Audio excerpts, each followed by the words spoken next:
Ladies and gentlemen, it is with a great pleasure to have Professor Dr. Abdul Al-Fattah Al-Waisi to share his valuable experience today, accompanied by our enthusiastic audience from class of philosophy and current issues and ethics and civilization.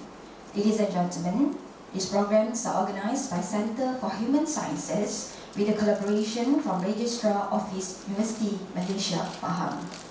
With the spirit of celebrating Malaysia 65 years of Independence Day, the programs are specially crafted to highlight the history of Palestine's colonizations, to elucidate how the occupied land freed themselves from modern colonialism, and to inject the patriotic spirit of Malaysia's freedoms and independence after colonization for 100 years. Without further delay, please welcome Associate Professor Dr. Hassan bin Ahmad, Senior Dean, College of Management and Humanities, to deliver his opening remarks. Please welcome. Assalamualaikum warahmatullahi wabarakatuh. Pengurusi majlis, doa dan yang diraikan Profesor Dr. Fattah Al-Waisi from Palestine. On behalf of Deputy Vice Chancellor, today I would like to welcome our guest of honor for today, which is Professor Dr. Fattah Al-Waisi. He is the Palestinian scholar and the founder of Islamic Jerusalem Studies. And also I would like to welcome the attendance of Cikgu Tengku Rashid, penasihat Alwan, dan juga also Tuan Haji Bashir and his colleagues, from Halwan, Jamiat Halwan di Malaysia. Juga yang saya muliakan Dekan Pusat Sains Kemanusiaan dan juga Timbalan Hal Ehwal Akademik dan Hal Ehwal Pelajar yang hadir pada hari ini, seterusnya kepada dekan-dekan, teman-teman dekan, ketua pusat tanggungjawab, dan khususnya kepada pelajar yang hadir pada hari ini. So in this special meeting with the professor, I would like to take this opportunity to welcome all of you to the session which will benefit us in terms of knowledge with our guest of honor regarding the struggle of the people of countries in the world, especially Malaysia and Palestine today, and to reflect to ourselves, understand, and go ahead to struggle for the independence of our country, not for now but for the future as well. Let me speak a little bit in Arabic, because our guest is Arab people.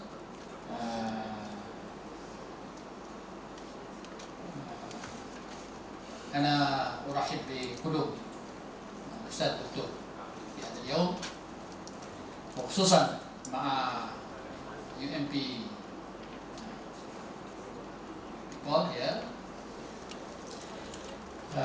خصوصا هذا البرنامج هو برنامج معرفي حول قيمة الاستقلال التي يجب تقديرها من قبل المواطن فلسطين، كذلك الازياء ومقارنة الكفاح بين الشعب الفلسطيني والشعب الماليزي.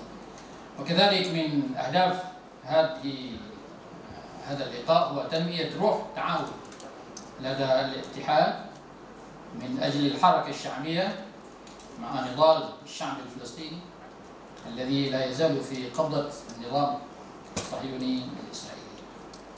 كذلك إمكانية تجربة معنى الاستقلال مع مقارنة فلسطين وماليزيا وتعزيز العلاقة بين الدولتين الشقيقتين ماليزيا وفلسطين. بهذا أعتقد هذه فرصة ثمينة جدا بالنسبة لنا للاستماع إلى ما سيقوله الدكتور. And student also, okay, if you don't understand Arabic, no problem. Okay, he is going to speak in English. In English, but I have instructed my student to prepare a question for you. So these are all students of diploma student. Actually, basically year one, most of them, and they are ready to listen to you. And we are very grateful to have you here today with assistant, line of lecturers, especially Dr. Irfan, who brought his, I think his supervisor, yeah, confirm that. And thank you very much again for this event, and hopefully we will stay from the beginning to the end of the program, inshallah. So thank you very much, and I thank again for all the attendees today.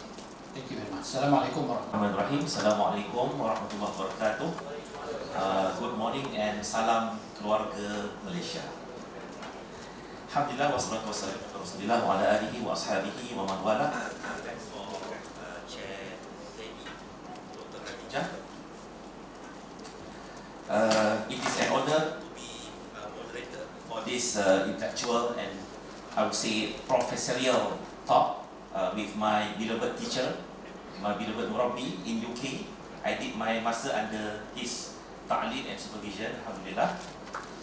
Inshallah, thanks Prof to be our guest in University Malaysia Pahang. So I also want to express our gratitude to NGO of Halwan. We have a lot of their members and committee here, advisors as well. Thank you so much for your coordination to bring our great scholar to enhance the awareness of the struggle of people of Palestine among Malaysian, especially this young generation. Okay. So how are you, student? Are you doing fine now? Are you ready to listen to the wonderful speech? Alright. So basically, it is a great honor for me to introduce Professor Dr. Abdul Fattah Al-Awaisi. Actually, one of his nickname is Al-Maqdisi. So whenever we found a scholar and the last name is Al-Maqdisi, it refers to his hometown. He was born in Bijiwari Al-Aqsa, under the shade of Al-Aqsa. He witnessed the occupation, the oppression, and I think he's the best person to tell and to share their experiences with us. Okay, he also used to be one of the sheikh and lecturer teacher inside the Al-Aqsa Mosque.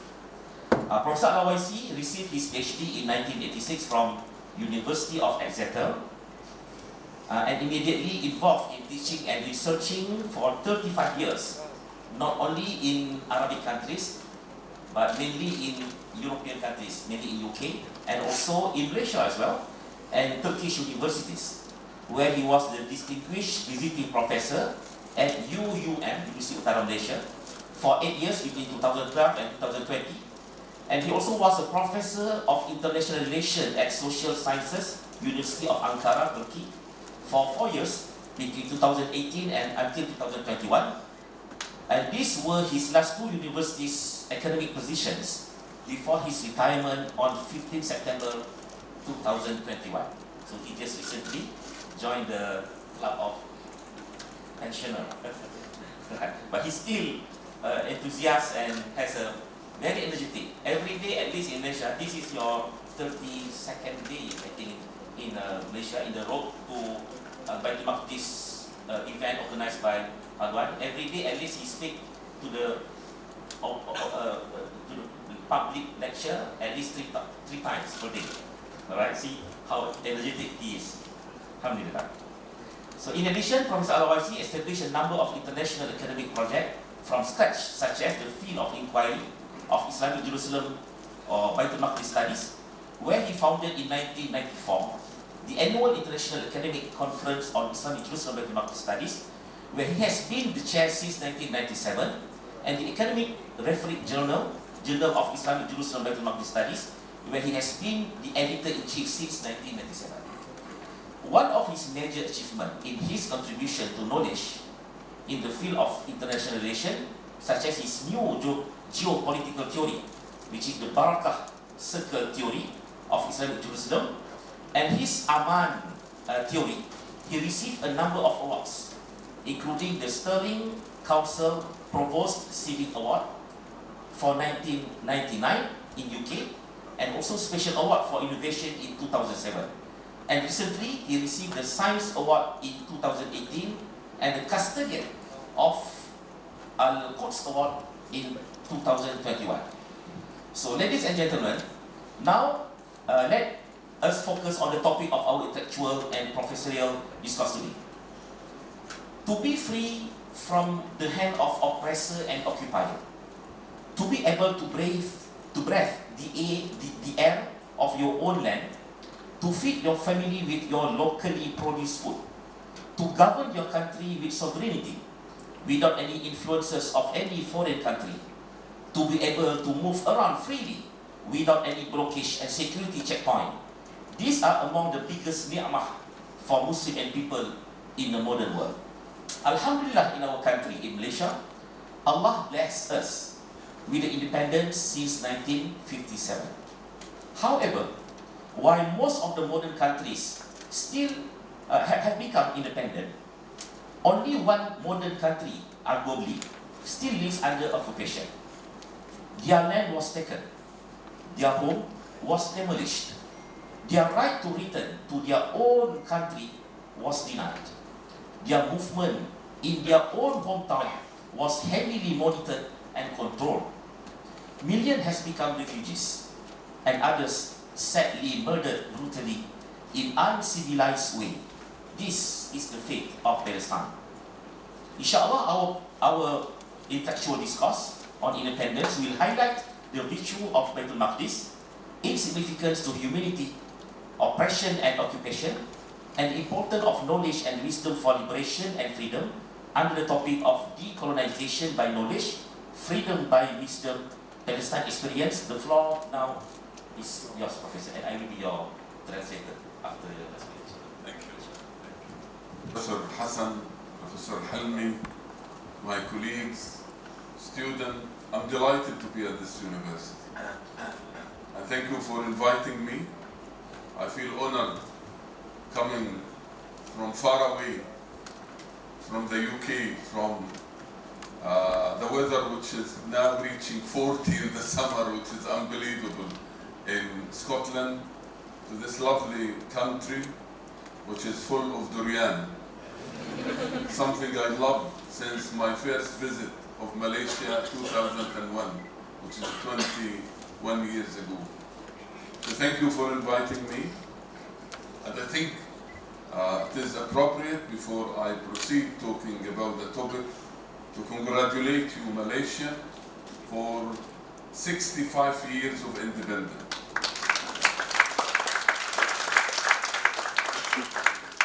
Maybe young generation, they might not understand the concept of colony, but I'm sure your grandfather and grandmother, where they have been under the British colony, they understand. And me personally, I lived under the Israeli occupation. My family, in 1948, they had been forced by Zionist gang to leave their village after they massacred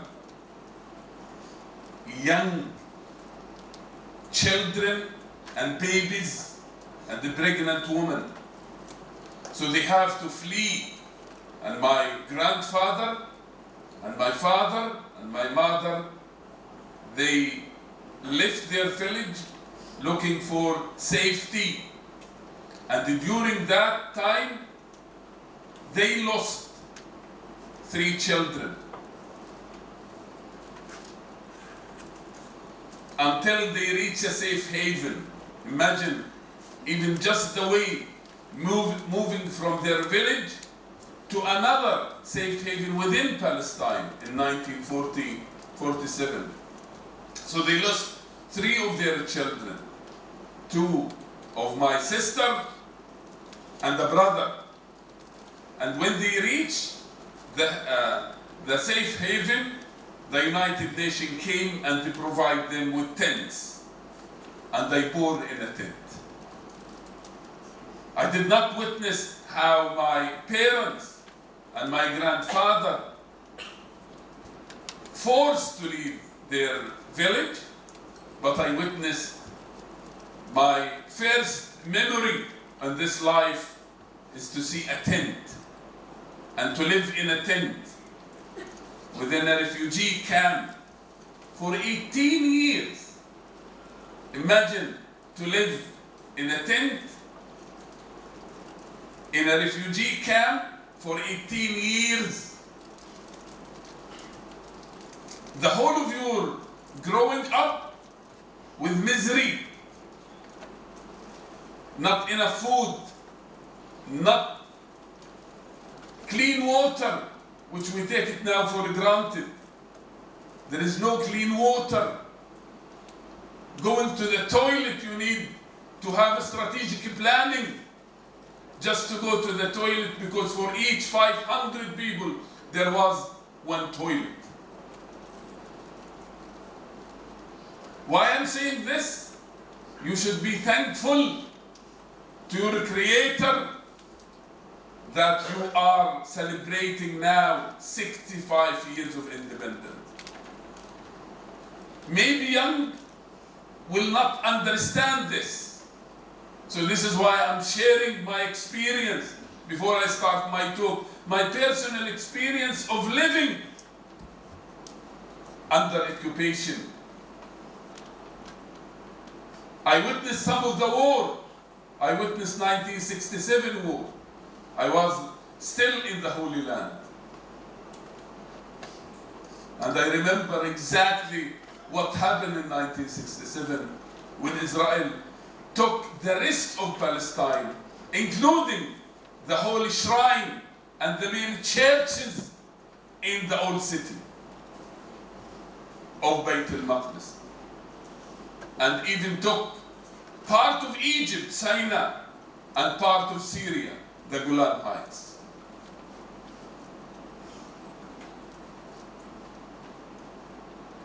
And during that war, I lost another brother. So you can see, for Palestinian under occupation, it's a suffering on a daily basis. You leave your home, you are not safe. When you leave home, you don't know if you will come back safe or you will not come back safe. And I remember my late father taught me a lesson when I was maybe between 18 and 15. He taught me a big lesson, which I will connect with the topic of this talk, or this intellectual discourse of independence. He told me, Abdul Fattah, we lost our country, we lost our home, and the only way to get our home back is through education. That's what he inspired me. And he sent me to the UK to study and to gain knowledge from a country which they occupied my country and handed it to the Israeli at the end of the day. That was a big challenge for a father to send his son to study where? In a country which colonized Palestine and which led to the establishment of the State of Israel. And I'm very grateful to him, rahmatullahi alayhi. I'm very grateful that he invests in me. Without his investment in me, I will not be talking to you today. And I remember when I start my study until I get my PhD, and start working at British universities until I became not a professor, but a chair at a British university. This is not an easy in a Western country to reach that sort of level of achievement. And I used to give talk of inspiration to young people like you, how a human being from a tent in a refugee council to teaching at top universities worldwide. I'm very grateful to Allah subhanahu wa ta'ala.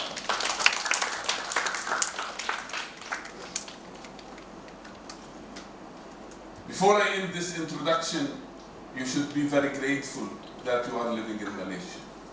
You should be, all the time. In any country there is a problem, but at least you are not under colony. That's the most important. That's the most important. You are not. You are free. And you have been for 65 years of freedom. That is a big achievement. So you should be very thankful, and you should be part of developing your country. You must, sorry I'm using a sharp language, it's not you should, you must be part of developing your country. To be developed. When I used to say, so many Malaysians coming to study in the UK, I feel this is the right way of young individual to be sent. I'm talking in the 70s and in the 80s and in the 90s. So many, hundreds and thousands of Malaysian, male and female, they used to come to study in the UK. And that's the big investment. My father invested in me, and your country after colony investing in you. That is the real and the big investment. So going back to decolonization by knowledge, that is exactly what my father told me. That exactly the title, when I saw this title, I thought this is my father. He's, by the way, he don't know how to read and to write. He's not educated. But for me, he's a professor, a graduate from Oxford or Cambridge or Harvard. For this, he said the only way to get decolonize the British colony is through education. Now you are putting it knowledge. Knowledge is more wider than education. I will not go in philosophy of the difference between education and knowledge. But the starting point of knowledge is to know the colonial project. And this is my first part of my presentation to you. How the colony of Palestine came about. What is the root? Why the British came to colonize Palestine? And what I will be sharing with you is something not published in books or in articles. I will share with you my primary research, which I have done in Kew Gardens, in the Public Record Office in London, where I spent so many months of looking at the British document. Is there a need for a translation, or I just continue? Can we ask? Is there a need for a translating to Malay? I'm asking, especially not for my colleagues, staff and lecturer, for the young generation of Malaysians. Do you feel there is a need to translate? No? Alhamdulillah. I'm trying to use simple English, by the way, not Shakespearean English. Shakespearean English will be very difficult to understand. So I'm trying to be very simple in my. So if you understand, we can continue like this. Yes? Yes. MashaAllah. Thank you. So what I'm sharing with you is primary sources based on the British documentation. I'm talking at a university. When I'm talking at a university, my level will be a little bit higher when I'm talking to the general public here. Although student, no problem. Student will become a professor, inshallah. So what I'm sharing with you now is based on months and years of research into the archive of the Foreign and the Colonial Office of Britain. Millions of documents. There is, by the way, millions about Malaysia, but I did not consult these documents because my research was not in Malaysia, because Malaysia was under the British colony. So I was focusing mainly on Palestine, Egypt, Bilad al-Sham, and Iraq, and Turkey to an extent. So what I found from these years, because we need to decolonize by knowledge, and the first knowledge is to know the root of the project of the British colony in Palestine. By the way, I'm trying to understand the British colony in Malaysia. Until now, no one provided me with a single article about the British colony in Malaysia. I'm eager to understand, because when I visited Penang, I saw a colonial building built in 1882. So this means the British were in Malaysia well before that. And 1882, this is when the British occupied Egypt, and the occupation of Egypt is connected with the occupation of Palestine. So what I found in these documents, examining these documents, the following conclusion: that the state of Israel is not a Jewish project. So we are taking it out from a religion. It's not a Jewish project. It is a Western colonial project to rule the Middle East. I will say again, this is the conclusion of looking only at the documents, not in any book, not in secondary sources. The conclusion I came is the establishment of a state of Israel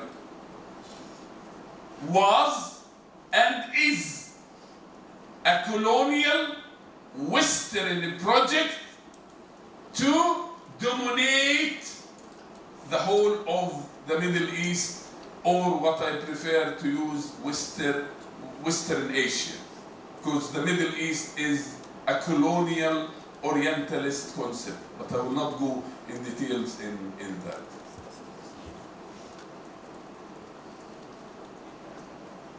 So this is my conclusion. I finished my lecture. I gave you the cream of the cream. That is the conclusion. The rest, I will give you the support evidence. You know, when they started the news, what they say? News in brief. And then after that, they give you the details. So I prefer to give you my conclusion in the introduction, so we are moving in the right direction. The project started in 1800, which is 148 of the establishment of the State of Israel. They are thinking. We don't think. This is our problem. Sorry, I'm identifying while I'm in my talk. I will identify some of the problem we are facing. They are thinking and planning strategically. And when we plan for today, not for tomorrow. Or if we plan for tomorrow, we don't plan for the end of the week. And this is one of the problems, not in Malaysia, but in the most third world country and developed country, that we don't have a planning, we don't have a strategic thinking, accordingly we don't have strategic planning. And that is one of the disaster, one of the problems facing the world nowadays. So they started 1800, and the project was produced in in 1948, which is 148 years of planning until the State of Israel was established. Who started the project? Not politicians. It was Christian missionaries. They started by, and by the way, this is before the establishment of Zionism. Zionism was established in 1897. Yani after 97 years of the British project, Zionism was established, and then they worked with the British to achieve the goal. So it started with Christian missionary, priests in particular from London, and I have all the names, I have all the details, and I have all their writings. So all this is documented by date, by name, by places. And they worked for 40 years propagating the idea of establishing something for the Jews. Can I highlight that the Jews were not welcomed in London at that time? So part of thinking, getting rid of them, because they were a problem in the society in London and in other cities, but mainly in city of London, there was riot against them that they should not be living there because they were causing problem to the society.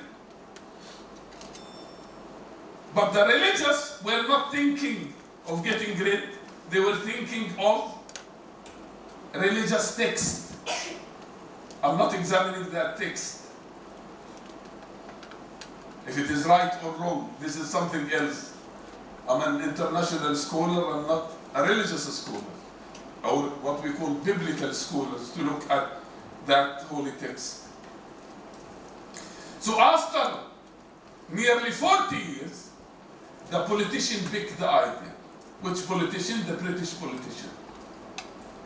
And they decided to establish the first consulate in Al-Quds. Why they established? There was so many files called the British consulate in Jerusalem. What was the aim? There was no British living in Jerusalem. Their aim was to protect the Jewish minority in Jerusalem. What was their total? Maybe less than a 10 or a 20. You see the pretext?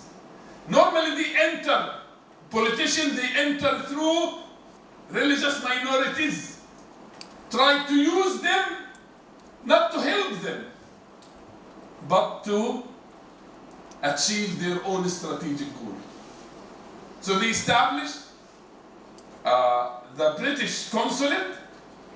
Their public aim is to protect the Jewish minority there, which they were living under the Ottoman, and they were living in peace and harmony for the rest of the people after they had been kicked from Spain. When the Jews were kicked from Spain, who welcomed them? The Muslim Ottoman. And part of them, these very few numbers, they came and lived in Jerusalem. Then, after 2 years or 1 year in 1940, I just need to remind you, all this is based on documentation which I have seen and to consult.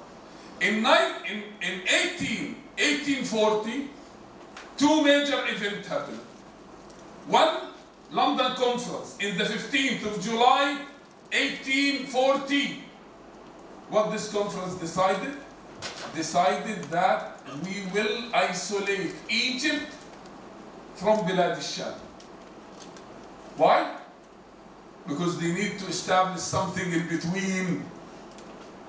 So the first step is isolate Egypt. Egypt, for the Arabs, is the center of power geopolitically. Egypt, Misr is very important. Geopolitically, it is the center power in the Arab region. So they need to isolate it from Bilad al-Sham. What is Bilad al-Sham? Syria, Lebanon, Jordan, and Palestine. And the Foreign Office sent a letter to the British consulate in Istanbul, saying we need to seek permission from the Ottoman to establish a bridge between Africa and Asia. You see the language, how the language is developing? Now they need a bridge between Africa and Asia. So they need to build a bridge.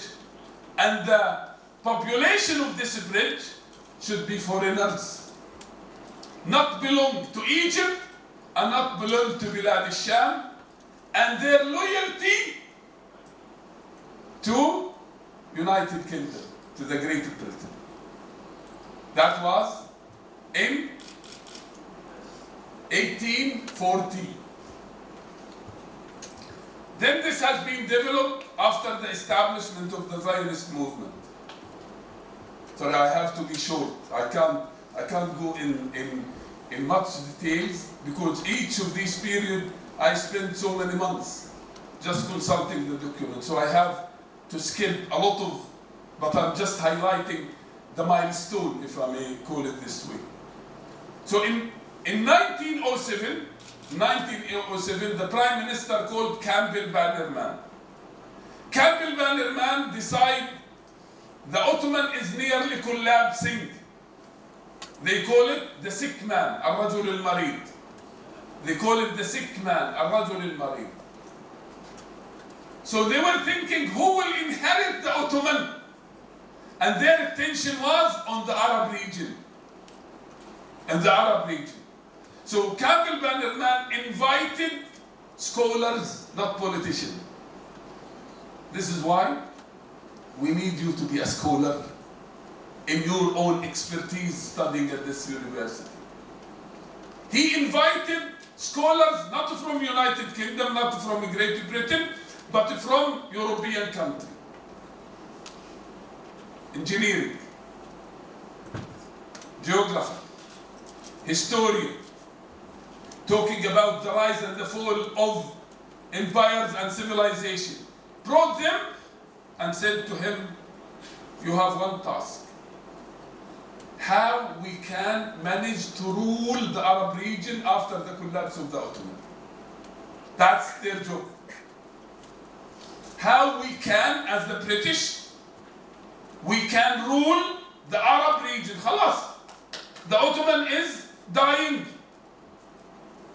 And this is natural, by the way. If you are familiar with Ibn Khaldun theory, each state rise, reach the peak, and fall down. So the Ottoman were dying in this direction. So the British, at that part of their strategic thinking, who can inherit the Arab region? There was other regions, actually, the Balkan, but this is another story. I'm focusing on the Arab region. And he said, your task is to tell us how to rule the Arab region. It was not Arab state. There was no Arab state at that time. All of them were under the Ottoman. And he gave them plenty of time. Weeks, they discuss and they debate. I will not take you further in their debate, but I will share with you their conclusions. They presented to the Prime Minister of Britain, Campbell Bannerman, 4 recommendations, and I would like your attention here. The first recommendation is we need to create artificial mini-states in the Arab region. Look at the word. Artificials. You know what is artificials? Not real. Not real. Mini-state, not real estate. To be under our protection. Which protection? the British protection. 2022, how many Arab states we have? It was all one region. Now we have 22 Arab states. Alhamdulillah, all of them under the Western protection. Without naming anyone, so I don't embarrass the university, putting them in difficulty. In the UK, we don't have a ceiling, so we can't talk openly. The former American president said to one of the ruling elites in one of these 22 Arab countries, if you don't pay, your regime will collapse in 2 weeks. So link this with the first recommendation, which is in 1907, to establish artificial states or many states. By the way, some of these states, again without naming any, they applied to become a member of the United Nations after the British decided to withdraw. The United Nations at the beginning refused, and they said you don't have enough population to establish a state. I will not name any of these states. But all this documented. This is why sometimes the scholars not feel depressed, but when they examine the document, they become older. And they have this white and no island, no desert. Yeah. From what we consult and what we see. When I was reading this, by the way, several times I go to the toilet to vomit.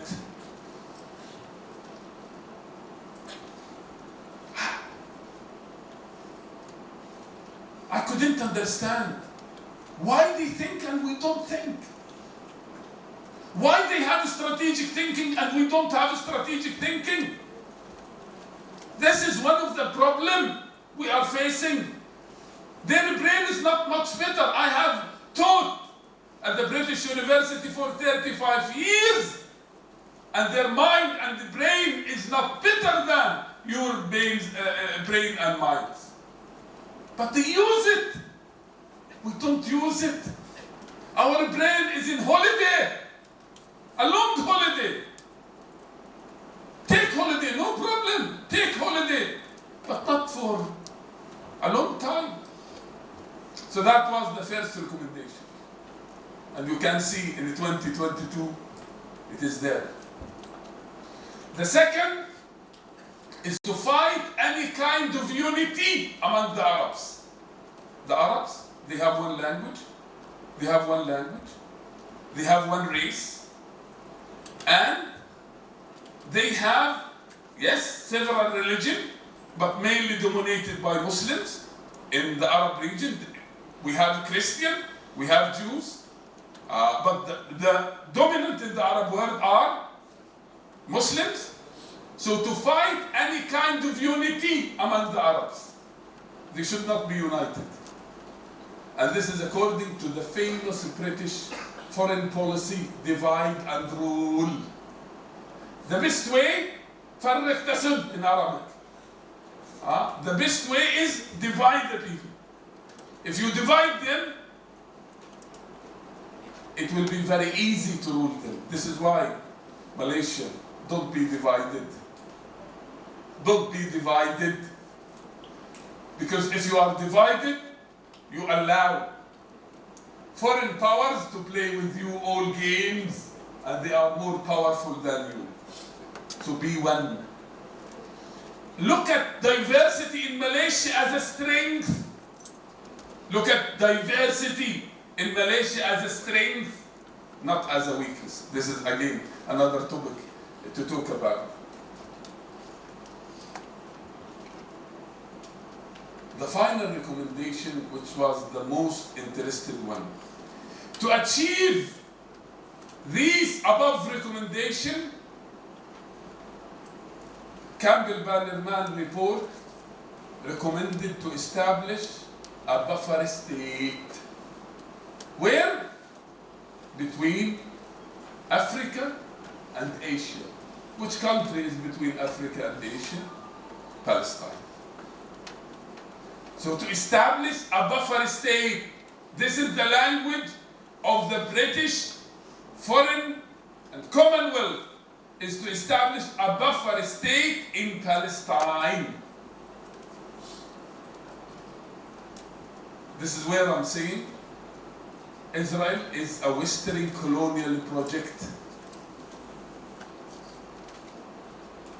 So a buffer state. A buffer state, what is the meaning of a buffer state?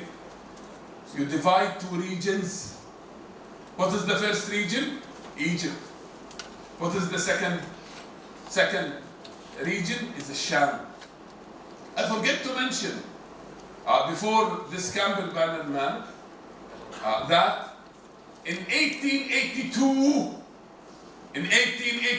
again before the establishment of Zionism, a few years before the establishment of the Zionist movement, Britain occupied Egypt. So number one was in 1840. In 1840, the isolation of Egypt from Bilad al-Sham. In 1882, Britain occupied Egypt. How far Egypt from Palestine? The border. You reach to Al-Arish, Sinai. You go from Cairo to Al-Arish, to Sinai, to Al-Arish, and then to Rafah, and there is the Palestinian Rafah, and there is the Palestinian Rafah and the Egyptian Rafah. So it's with the border. So before coming to occupy Palestine, the occupation of Egypt and isolating Egypt from Bilad al-Sham. Again, this is strategic thinking. This is one of the things missing. When I come to Muslim countries, this is what is missing. No strategic thinking. We are emotional, and sometimes our emotion is control any of our thinking. And if you are emotional, you can't think wisely. You need to take yourself back a little bit. Remind you of what I have said. Israel is a Western colonial project in the region. That's number one. To achieve this, they established the British consulate. They decided to isolate Egypt from Bilad al-Sham. They occupied Egypt, and then the Campbell Banner Man report, which is the establishment of a buffer state. In 1917, after 10 years of Campbell Banner Man, the British government decided to issue Balfour Declaration. When I looked at the file of Balfour Declaration, it was approved on the 30th of October 1917. But the letter was written on the 2nd of November 1917. And it is not from Balfour personally to Ritschl, it was from the British government to the Jewish community. You read the first line. Her Majesty, the government, this is the official title. Her Majesty, the government, promised the establishment of, this is the first time, bridge, buffer state now, to establish a Jewish home in Palestine. Very openly. Very openly. You see how they are moving? And after, this was 2nd of November, on the 11th of December 1917, the British Army occupied Beit al-Maqdis and the rest of Palestine. Sorry, are you following me?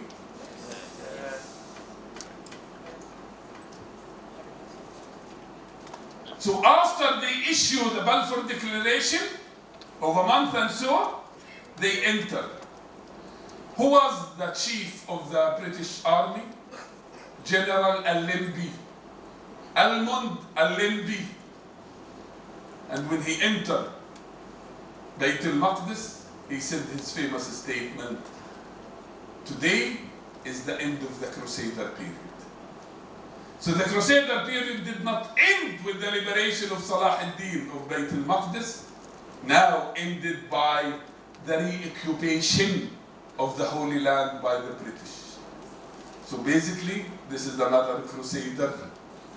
We have the Crusaders, and now we have the modern Crusader. That was the Crusader. By the way, Christians are not to be blamed for this. This is totally different, talking about the Christianity as a religion.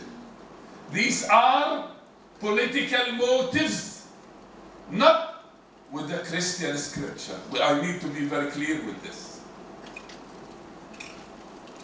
So even when I look at the Muslim literature, they don't call them Crusaders. They don't, because they respect the cross. When Umar ibn al-Khattab entered Bayt al-Maqdis, he respected the churches and the crosses in Bayt al-Maqdis. And I have a model for this, but this is not the time also to talk about it. What the Muslim sources, they call it Ferinja. How to translate the word Ferinja in English? Foreigners. Foreigners. And there is difference between foreigners and the Crusaders. So you see how Muslims looking at it, it's not a Crusader, it's not the cross war, it's not a Christian Muslim war, it is a war with the foreigners who came and occupied the land. So the British army entered and they occupied Bayt al-Maqdis and Palestine, including the Masjid al-Aqsa and the main church for Christian. And both Christian and Muslim were suffering. Not only Muslims, yes, the majority are Muslims, but Christian also were suffering on the hand of the British. From 1917, I'm nearly done, by the way, I'm nearly done with this historical part of my talk. But it's very important if we need to decolonize by knowledge. This is the knowledge we need to know. And this is part, I'm not a politician. I'm not a politician. I'm an academician. So the only way, remember my father, is I can decolonize through knowledge, in his own word, through education. So from 1917 to 1947, 30 years, what the British they have done, they facilitate the establishment of the State of Israel. Because it's a promise. It's a promise. If you read the promise, it says, we will facilitate the establishment of a Jewish home in Palestine. And this is what they have done. To establish a state, you need three elements. People in political science, they know this. Three elements. You need land, and you need people, sha'b, and you need sovereignty, power. The land, no problem. The British is under their occupation, so they start giving the land to the Jewish immigrants from Russia and from Europe, in particular after the Jewish Holocaust in Germany.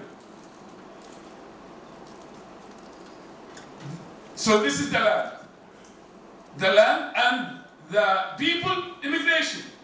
As I said, they were less than 1%, the Jewish, of the total population of Palestine. By the end, in 1947, they were about 30% of the total population in Palestine. How they encourage, how they raised this? Through immigration and through the support of the British. Sovereignty, they established what they know as the Jewish Agency, Al-Wakala al-Yahudi. And they transferred the sovereignty to them. So after the British, they have done their job, they said, I'm withdrawing. And in the same moment they withdraw, Israel was announced and established on the 15th of May, 1948.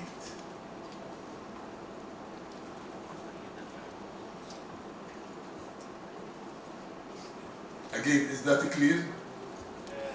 Is that giving the enough evidence for you to support my argument that Israel is a Western colonial project in the region? Sorry, I missed one of the. Ooh, I'm an old man, and I'm not reading from scripts.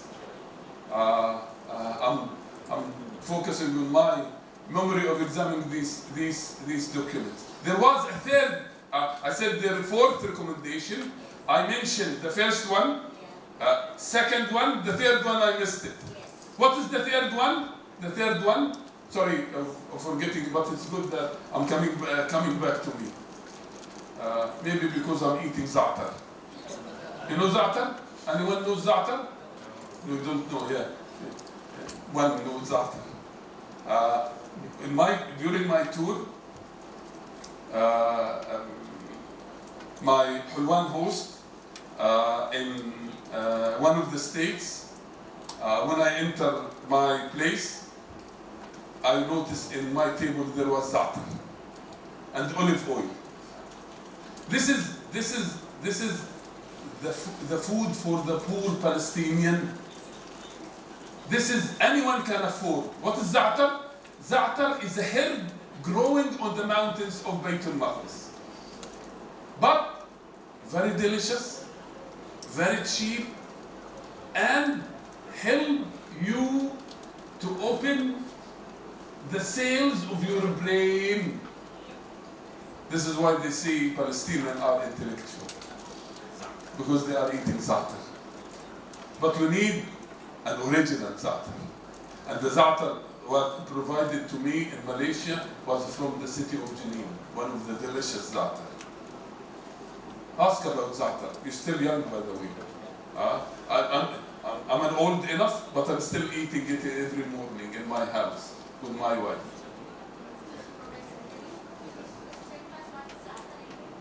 In English? Za'atar. Yeah, it's a herb. It's a herb. Is there a name in English? Yeah. I know it's a herb, but I don't know seriously. We find it in the UK, but mainly my family will supply to me with original from Beit al-Maqdis. And this is something I feel proud of. Olive oil, you can find it from Spain, from Rome, from Italy. You can find it in any Mediterranean. So let me move to the third, which I missed. Just to remind you of many states or artificial states fighting any kind of unity. And the third one is to control all wealth in the Arab country. All resources, natural resources. At that time there was no oil. At that time there was no oil. But they have some scholars who are an expert in oil. So they were predicting, studying that this is a desert, so there might be some natural resources. So to say that we need to control all the resources if it is founded. If it is founded, and later on they found the oil and the story of the oil, another issue. So, again, I'm trying to decolonize the British project by saying to you, this is still applying until now, that it is a Western colonial project to control the Middle East. Imagine Israel, the Middle East without Israel. Imagine. all the problem facing in the Arab region, it will not be there. It will not be there. So now let me jump, because Britain lost becoming a superpower after World War II, and who became the superpower? United States of America. So United States of America took the project and continue until now supporting and financing militarily and economically the State of Israel. The current American president. You see, we started so many and coming now to our modern time. The current American president, Joe Biden. Joe Biden, in 1986, he was a senator. What he said? He said publicly, if there is no State of Israel, America must establish a State of Israel to protect the American interest in the Middle East.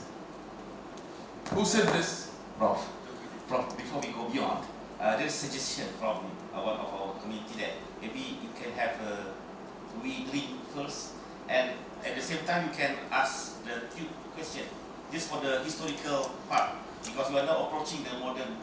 However, it's up to you. I think Dr. Arfan, he read my body language. This is an old man, and he has been standing maybe for an hour. He needs to have a respect to Dr. Maybe you can have a seat first, and we have a drink related to the first topic just now on the historical account. Introduce yourself first. The microphone, AV man, please. Can you help? Okay, I think just go ahead. Okay, good morning, Professor. My name is Danish Kalinasty, and a very wonderful speech from you. And I was really, okay, so I wasn't really a big fan of history actually, but hearing history from you was really amazing, really astonishing. I was really amazing. Thank you. One of my questions of, I realized back then Israel was, I realized back then British power started to control the land steps by steps by steps, day by day. And you said just now they sent Egypt, Syria, Jordan, giving recommendations what to form. And my question is, what sort of power or rights do they have to give recommendations or to send Egypt, Jordan, and Sham? Thank you very much. Thank you. Perhaps the local standard.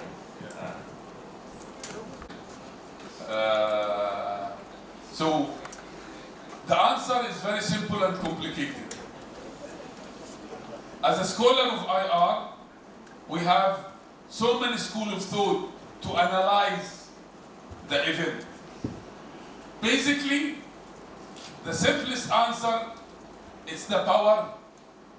If you have the power, you dictate, and the weak accept. This is what realism school of thought within international relation, they call realist. And the realists, they say that if you have power, you dictate, and the weak accept. So Britain was a superpower, France was a superpower, and the Ottoman were weak, and the Arabs were weaker. So when they decide with the British, because both were the superpower, the British decided to isolate and then to occupy Egypt. But later on they worked with the French, and they have what is known Sykes-Picot Agreement. Sykes-Picot Agreement basically dividing the Arab region between the French and the British. It's like their home. You know, when you have inheritance, who inherit you? Who inherit me? My son and my daughter and my wife. Do you think your neighbor can inherit? No. So these are not neighbors, they are foreigners. They are not part, but they have the power. So they decided, for the reason I just mentioned, and they have the power. They have the power. They have two kinds of power. They have what we call the soft power and the harsh power. This is what we teach in international relations. What is the harsh power? The military and the intelligence. What is the soft power? The knowledge. Who prepared for the colonial British in Malaysia and in Palestine was the Orientalist. The British, before coming to Malaysia, who led them? The Orientalist. To Palestine, the Orientalist. They study the language. They study the details of the language. They study the culture. They start the monarchy in Malaysia. They start how to talk with the Sultan. They've done everything. And the same with Palestine. They have all, this is why in one of the famous college in London is called School of Oriental and African Studies. This is linked to the Foreign Office. Unfortunately, this part of the world of Southeast Asia and West Asia, the Middle East, we don't have a relationship between knowledge and power. In the UK, a politician will not make a decision without consulting a scholar. This is why Campbell Bannerman, he did not approach politicians, he brought scholars. I hope I answered your question. Thank you. But thank you for asking that question. We have one more question. Perhaps for you who interest to know about the Orientalism, there is one public movie. You can watch it in the YouTube as well. Lawrence of Arabia. This great movie to give you a brief hint of how these intelligent white people do their initial job to occupy other part of the world. Please. It's okay, I will translate. No problem.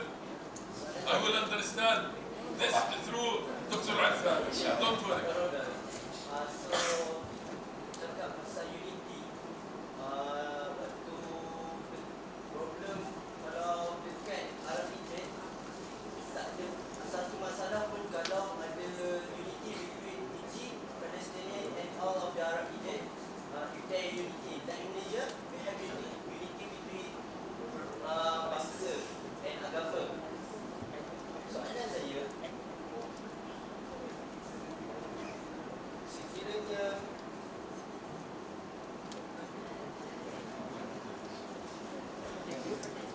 Saya boleh translate. I recall back the question. Report order tengok apa. That's my student say he didn't get He's a proper student. About unity, Maybe if you don't let me answer the first part, if there is a question, still I thought he's moving to a secondary question. Palestinian project, kalau tak adanya masalah yang berlaku dekat Arab region tu, Palestinian project ni apakah benefit dia walau dia orang dapat jajah Middle East, apa yang dia orang dapat? Contoh waktu tu dia pasal minyak, dan sekarang apa benefit dia? Kenapa dia nak jajah pada region ni? What we have the Middle East? Okay. I will be translating his question. Basically, they're asking about the issue of unity. If any region has their own unity among the people, so there won't be any problem. But currently, the main question from the student is what is the benefit for Western project in modern world after they gain a domination or hegemony of all over the Western Asia? Am I correct? Okay, right. Thank you. A lot of benefits. One of the benefits, they take all the oil from the Arabs in very cheap, and they sell it to them back very expensive. And the money of selling, they can't use it because it will be in the American and European banks. And they are allowed only to take 1/4 of the money to invest in their home. So yeah, they got a lot of benefits. That's number one. Number two, by supporting the state of Israel, they continue the division of the Arabs, and the Arabs are fighting with each other. Now, for example, there is a problem between Algeria and Morocco. There is a problem between Mauritania and Morocco. There is a problem between Kuwait and Iraq. There is a problem between Iran and Iraq. Who benefits from all this? The Western power. When there is no unity, you go back to consult who protects you. Yeah? You have a gardener. I know a Kuwaiti professor called Professor Abdullah Nafisi, professor of political science. I know him since 1977. He said publicly, he was in London in the 90s, he established a center called Ibn Rushd. So he used to go to meet with British politicians. So he was talking like the Gulf states are independent. So he used to say, our country, our country, our country. So this politician, he said, hey Abdullah, what you are saying? Your country is a petrol station for us. With a flag, we bring our ship, we take it, and we go to the next destination. Did you get the benefit from the Western power? Okay, thank you so much, Professor. Perhaps if we open for one more question before we continue to the second session. Anyone want to ask us? Yes, Dr. Fatmawati, a lecturer in Center for Neurosciences.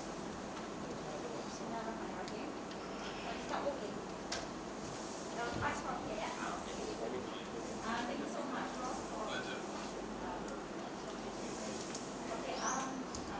actually the four questions I asked. The first one is if about human theory, the nation building, and then so within 1 year, in the law, the trend of that civilization and some people it is 100 years. We are not in 65. We are 65, so we have work. There is something here to Inshallah, for development. so how can we maintain the peak and not go down? That is for the benefit of our children here. Second question would be, think about the US, they have this strategic thinking by dividing people again, this kind of power.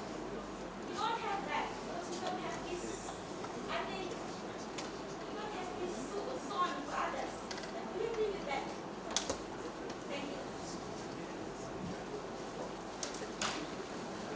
Two important questions, which each one need a lecture in itself, but I will try to be brief.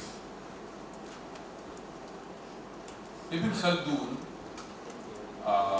he's a genius scholar in different disciplines. I know some people they disagree with him, but that's no problem. I like the people who disagree with me intellectually, because this will help have an intellectual fight to reach to the haqiqah at the end of the day, inshallah ta'ala. So Ibn Khaldun, he said all civilization, all state, all superpower will rise like a child. We born, then when we have the strength to be developed, and use the word strength because that will be part of the answer of the question. When there is strength, you continue rising until you reach the peak. Now, for each state, the peak is different. Some country, their peak is 400 years. Some countries, their peak is 1 day. like a child.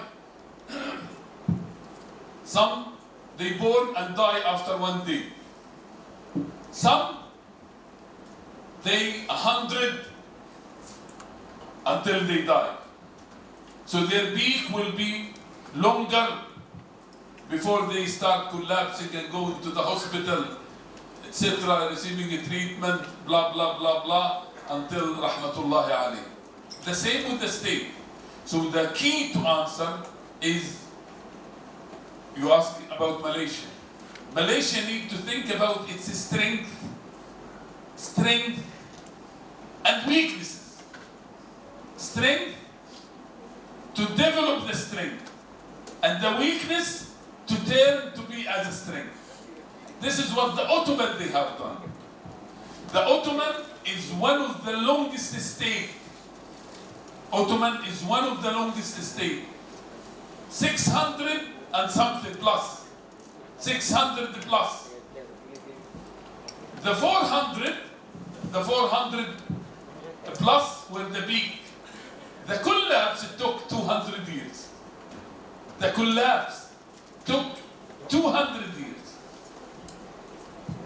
And everyone, this is why the Europeans start thinking of the sick man over 200 years. However, Sultan Abdul Hamid came and he delayed the collapse. He made some strength, so the collapse was delayed for a good number of years, until there was a revolt against him, and they kicked him from office, supported by the superpower at that time. And then Ottoman was collapsed with Mustafa Kemal when he came and established the republic and the secularism in Turkey. So, going back to Malaysia, to continue rising, you need to identify your strength and your weaknesses, and to develop your strength and to solve your weaknesses going up. That according to Ibn Khaldun. I forget now the second question. I'm an old man, I can't. You're talking about the strategic thinking is by the investor. You said they have this good strategic thinking. I said, just now I asked you, do you agree if I said that you don't have like strategic thinking because you have focus on to others? Do you agree with that?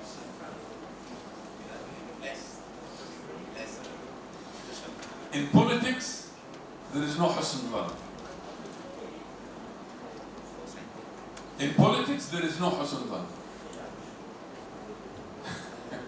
I don't know how far I can say about this because I train politicians. Husn dhan, this is in religion, this is in social relation, this is of piety, of taqwa, but not when you are working in politics. And it's not husn dhan. What I said is a documentation that European, they have their own agenda. Even when they open universities in Malaysia, some European, they provide, you feel they are providing education. This is soft power. This is soft power. When the British Prime Minister, when they offer scholarship for Malaysian and for Palestinians to come to study in the UK, this is part of the soft power. I don't know if I need to explain more than this, but this is part. You have the harsh power and you have the soft power. They, as I said it very clearly, they work on strategic thinking. We don't work in thinking. Not strategic. We don't, even when someone tries to produce a strategic thinking, we destroy him. We try to destroy him because we can't cope, and we will show our weaknesses. So the best way is kill him. I don't mean kill him, hereby kill him, but khalas, don't listen to him. He's a threat. He's a threat to us. So no, not husn dhan. We are not thinking. Although, talking about Muslim here, strategic thinking is part of our religion. Let me share with you how to come to strategic thinking. I'm sorry, this is addressing the strength in Malaysia, if I may link it there. Rasulullah sallallahu alayhi wa sallam, what he said, إذا مات ابن آدم انقطع عمله إلا من ثلاث. When we die, three things continue after us. One of the things is علم نافع. He did not say علم. He said علم نافع. Beneficial knowledge. Beneficial knowledge. Do you know why? This is the secret. Unfortunately, I learned it in the UK. I did not learn it from Muslims. I learned it in the UK. Then when I returned back to the hadith, it was there. The beneficial knowledge will lead automatically to strategic thinking. So we don't have beneficial knowledge. You see the problem? And strategic thinking will lead to strategic planning. So we have three components. I'm addressing both good question. We have three components. The first component is beneficial knowledge, not ilm. Beneficial, ilmun nafi'. Beneficial knowledge. Beneficial knowledge will lead automatically, if you provide it to yourself or to your student, will lead automatically to strategic thinking, and the strategic thinking will automatically lead to strategic planning. Inshallah, tabarakallah. That's why when we're talking about the strategic thinking among the politicians, one of the key skill that they have to require is about the foresighting. Foresighting. And foresighting, it must include, tasha'u wa tafa'ul, both positive side and also the negative side. I think Prof has successfully delivered to us about the. Okay, perhaps one more question. One more question before we move to the second part.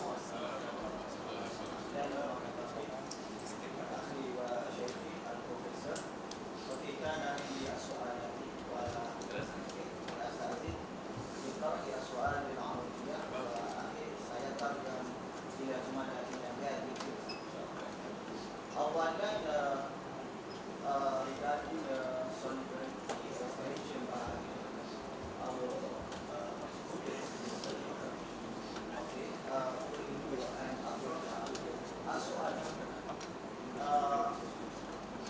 indama qala Allah subhanahu wa ta'ala in Quran al-Karim, and I like to mention what Allah Ta'ala said in Al-Quran.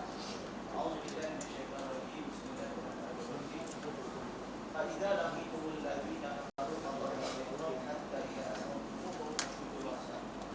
الآية الرابعة من سورة الأحقاف. السؤال الأول: the best way to الأصل المؤثر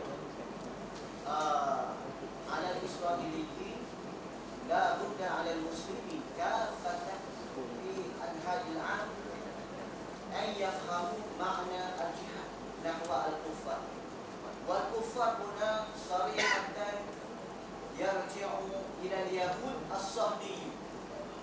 لا يكفي على اليهود Jews only, but اليهود الصهيونيين.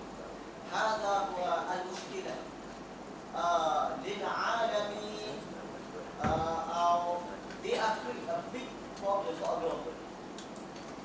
Yahudi, Zionists, Jews, classically Zionists, because there are obvious difference between Jews only and Jews and Zionists. Okay. على هذه القضية أريد أن أسمع من بروفيسور مفهوم الجهاد عند المسلمين. هذا هو السؤال الواحد. والسؤال الثاني: ما وظيفة the role of OIC في الحلول على المشكلات الفلسطينية؟ لماذا الآن الدول العربية كثير في الشرق ولكن لا يزال حتى الآن الإسرائيلي لا يزال أمة قوية هنا. لذلك أريد أن أسمع من كلام وظيفة OIC, the role of OIC to settle the issue of Palestine. Okay. Well, thank you for the two questions. The first one is need not a one lecture, it needs a seminar for discussion, which is what is the Muslim concept of jihad. And if I am invited to give a talk, I think you have better scholars than me to talk on this subject, especially the fuqaha and the Azhariyin who studied in Al-Azhar. They will be in a much better position to talk about this. But let me just link it with the topic. The first verse in the Quran did not ask the Muslim to make jihad. The first verse in the Quran, which the Muslim don't obey, said Iqra. That's with the topic knowledge. And Iqra is the first tool for knowledge. So before we start thinking of jihad, I feel the biggest jihad is to read. We don't read. We are the ummah of reading, but we don't read. Yani, if I ask this audience, because I have done it before, how many articles or books you have read about Palestine or about Bayt al-Maqdis or about al-Masjid al-Aqsa? How you will go to fight and to make jihad and you don't know anything? This will turn like an extremist Muslim group like Daesh or like Al-Qaeda, because they go to use weapons without any knowledge. They are brainwashed, and this will be one of the problems. So to connect it with this topic is the biggest jihad is to read. If you're a Muslim, the biggest jihad is to do the reading. The OIC, that's my answer. The OIC is OIC. OIC was established after the burning of Al-Aqsa Mosque in the 21st of August 1969. What they have done for Al-Aqsa Mosque after all this year, unfortunately, is nothing. Okay, Alhamdulillah, inshallah, I think it is due for Prof to continue his speech on the current context of how we can decolonize by knowledge. And if I may reflect, the first session is all about the retrospective, okay? Some of them might be the answer why in Malaysia, Prof, actually we do have some Jewish community live in Penang, and they do have old Jewish cemetery there, just close by the Komta. Based on the national census that I conduct the study on it, early 20th century, the number had declined, concurrent with the event that Prof said earlier, 1917, and the ultimate, during the 1948, there are no Jewish community left in Pulau Pinang. So the first part answered some of your concern about the Jewish community in Malaysia. So now let's move on into the modern context. So what we should do next? So Prof, the mic is yours. Thank you. That my main argument until now to decolonize the state of Israel, the latest colony in the 21st century, is Israel is a Western colonial project, not only for Palestine, but for the whole of the Middle East, or the concept I prefer, West Asia. I will start with the current American president, or I will put the question, is this still valid? This is a Western colonial project until now? The answer is yes. Until this moment. The project is the same, but The sponsor is different. The project is the same, but the sponsor is different. At the beginning, the sponsor was Britain, UK. Now the sponsor is the superpower, United States of America. So the Americans is the one supporting the state of Israel. And let me quote, as I was nearly to start, the current American President Joe Biden. When he was a senator in 1986, he said, if there is no state of Israel, America must create Israel to serve the American interest in the Middle East. And he repeated this a month ago when he visited Israel and Saudi Arabia.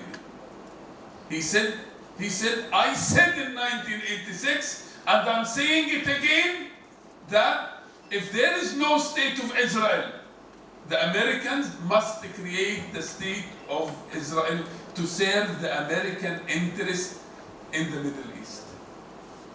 That's showing us to the Campbell-Bannerman report. It's still the same. The tactic might be different, but the strategy is still the same. Who's supporting now Israel? United States of America. All fund is coming from United States of America and Germany. Germany is paying the price of the Holocaust and of what is happening to the Jews. Part of the budget of Israel coming from Germany. European country, they still supported of Israel. I remember in 2017, which is 100 years of Balfour Declaration, we tried to lobby the British government to apologize for Balfour Declaration. They refused.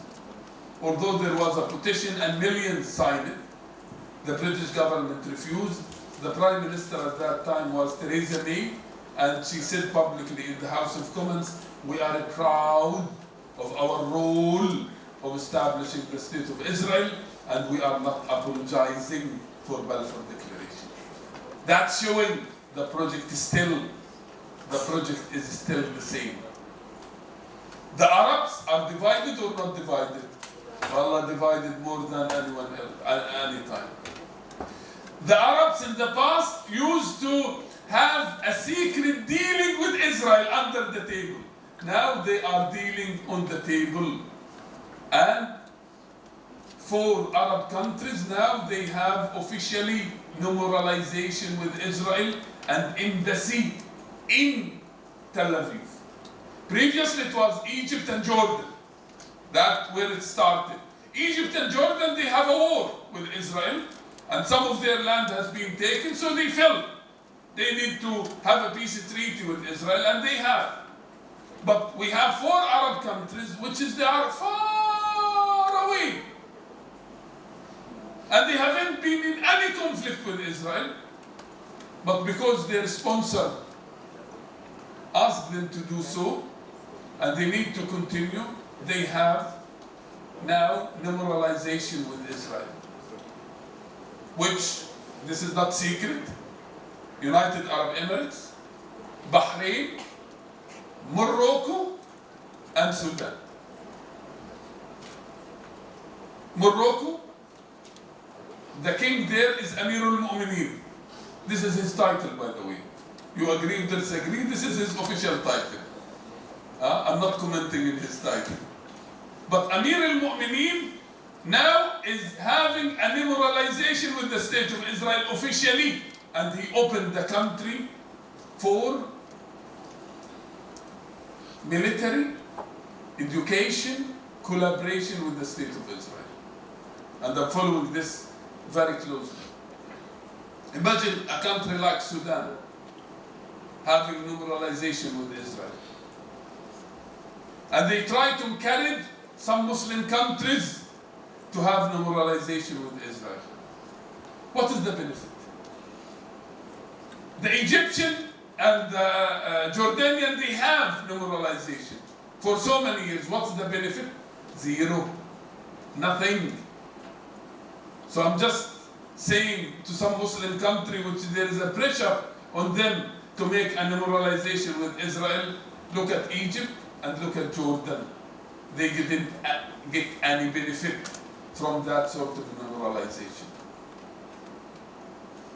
Even, not zero, minus. Minus.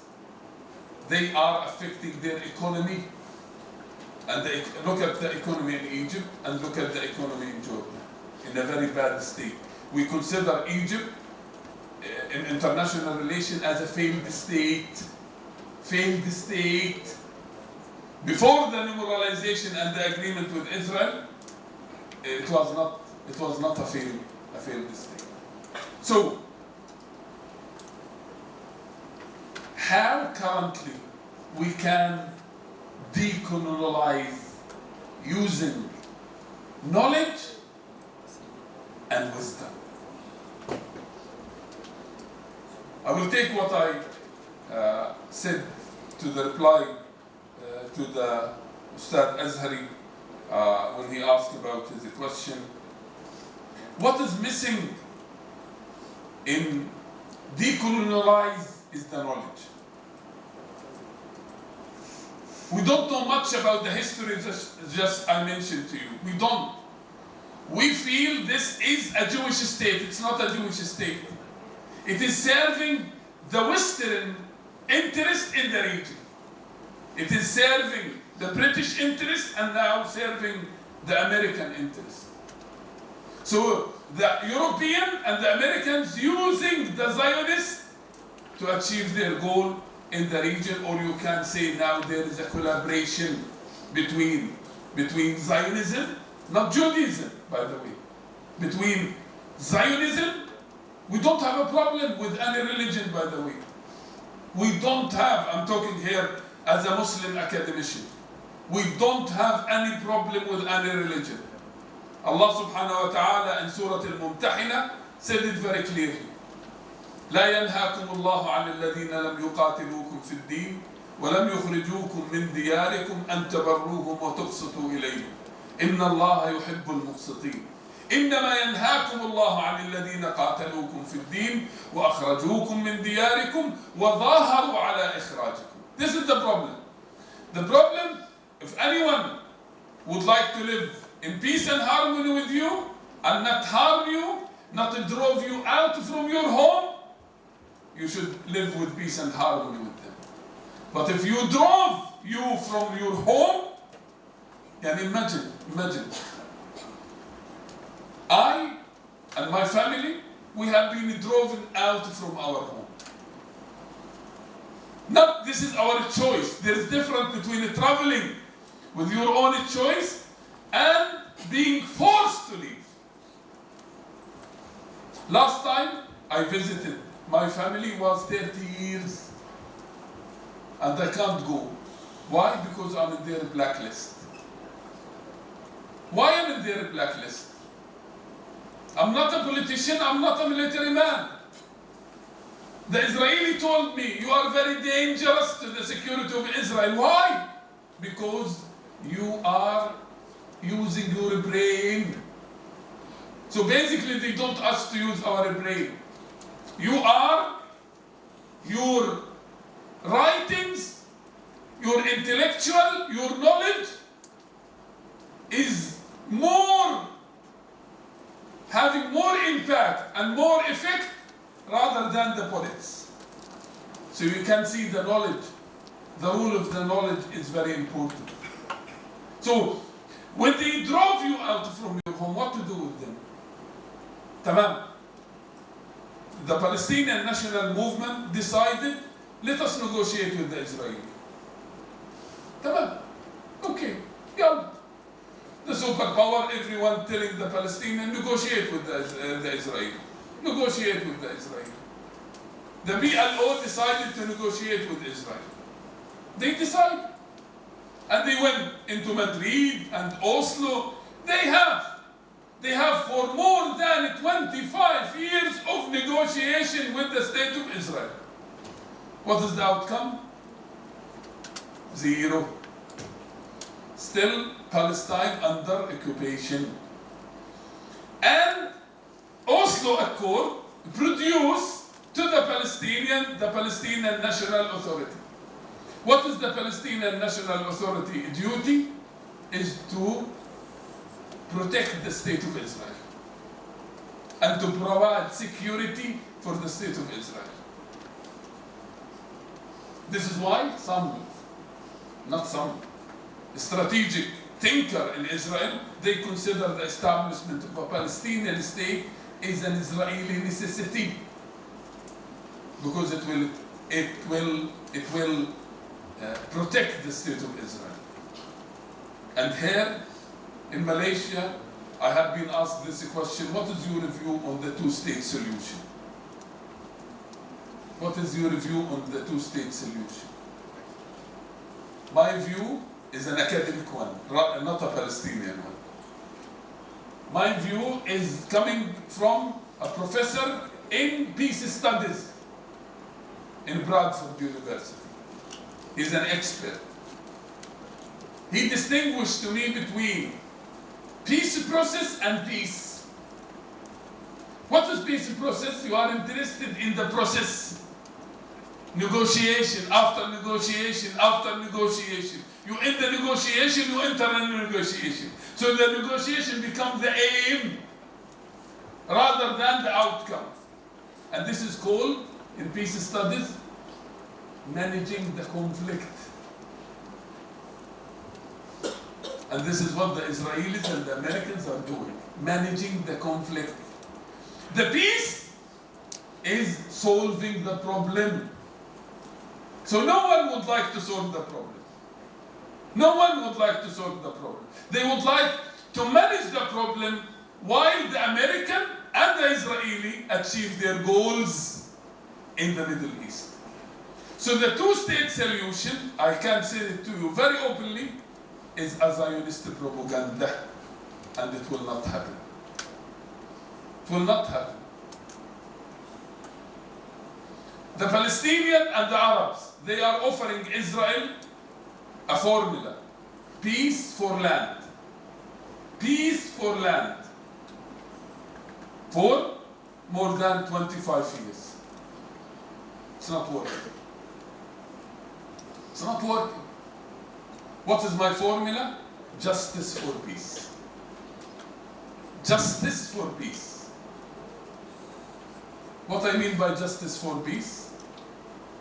For me as an individual, now talking as a Palestinian, sorry, I'm mixing between academician and the Palestinian at the same time. For a Palestinian, I need to go back to my village. That's the justice. I just need to go back to my village. And my children and my grandchildren live in the village and enjoy being in peace and harmony. Will the Israeli allow me to go to my village? 100% true. Village. I'm not going to Beit al-Maqdis, to the city. No, to my village, which is called Zarnuqa. They will not. Village. Yani, there is no civilization. They will not allow you to go there. So this is, for me, is the justice at the individual level. And this is even go with the United Nations. The United Nations Resolution 194, saying that all refugees must go back to their villages. So even this is within international law, but the international law, no one is listening to it. So justice for me is to return back to my village. Justice for me is to be allowed to go to worship on my Al-Aqsa Mosque, which most of the Muslims in Palestine, they can't go to pray in Al-Aqsa Mosque. The people in Gaza Strip, 2 million, they can't go to Al-Aqsa Mosque to pray. They can't. Although it is only 70 kilometers from Gaza to the city of Beit al-Maqdis and the Masjid, 70, and they can't go. The people from the West Bank, a city called Bethlehem, which is 5 kilometers from Al-Masjid Al-Aqsa, they can't go to pray in Al-Masjid Al-Aqsa. Where is the human right? None. It's not exist. But in the same time, welcome Malaysian to come to pray in Al-Masjid Al-Aqsa. You see the problem? They are preventing the Muslim Palestinian, which is not far away, and they welcome Muslim Malaysian to go to pray there just to show, ooh, we don't have a problem. This is regarding the Muslim. The Christian, they have the same problem in the Holy Land. They confiscated so many of their churches and their land, and they prevented them just last Easter. They attacked the worshipper, a Christian worshipper, going to their main church in the city of Beit al-Maqdis. So it's not only with the issue with the Muslim. They are looking at any religion as a threat to them. Although, for me as a Muslim, I don't look at Judaism as a threat for me until you adopt Zionism and you are... No problem? This is like gas. No problem. You see, Palestinian ears normally having this.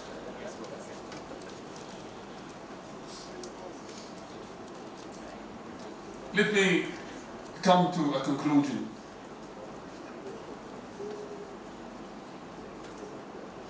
I shared with you that Israel is not a Jewish project. It is a Western colonial project, not only for Palestine, but for the whole of the Middle East or the West Asia. This was start with the British and continue with the Americans.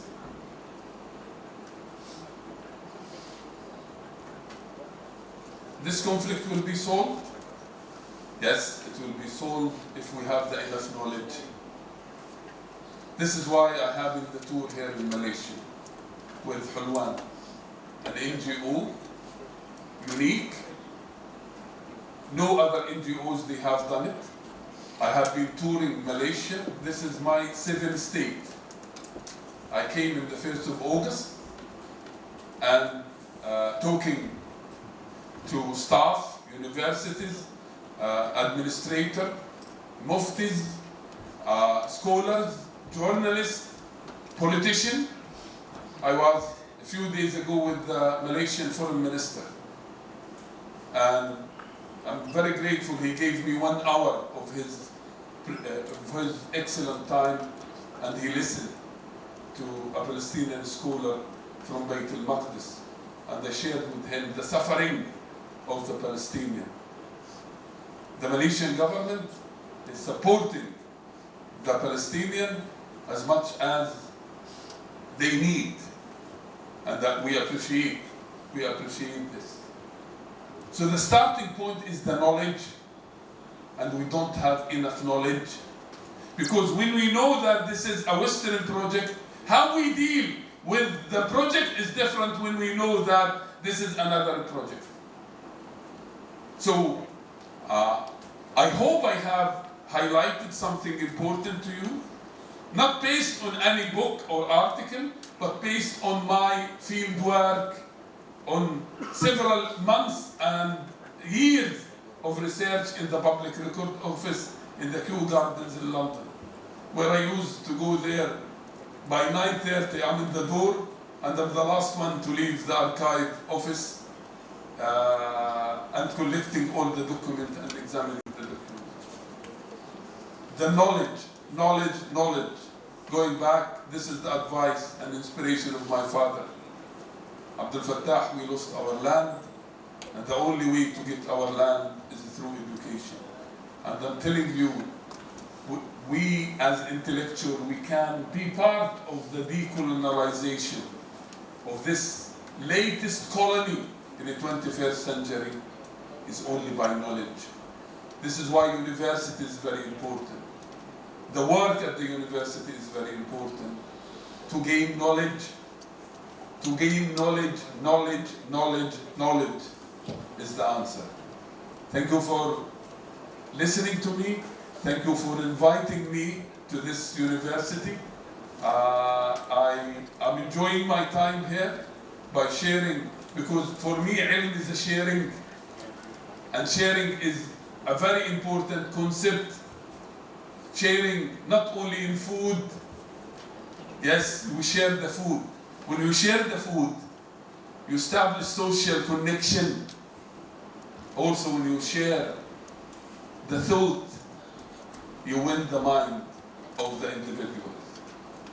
I will finish by saying a statement. I have been saying it for the last month.